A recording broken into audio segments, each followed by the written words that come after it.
team, but I would love to say by seeing this situation, this is not Rasat Medina. This is not Rasat Medina. And please don't quote Muhammad sallallahu alaihi wasallam next time, Imran Khan.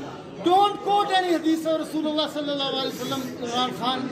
You are not supposed to utter a word of Muhammad sallallahu alaihi wasallam from your bloody mouth.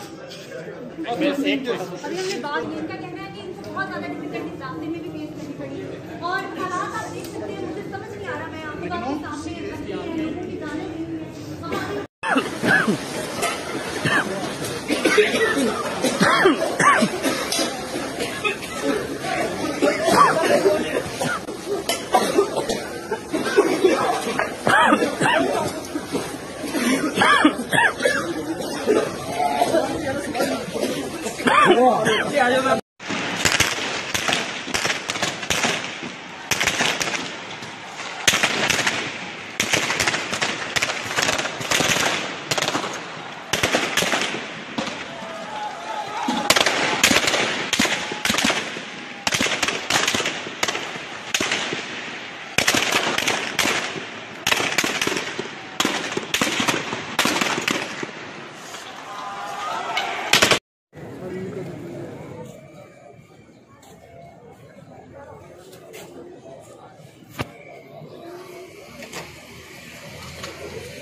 यही है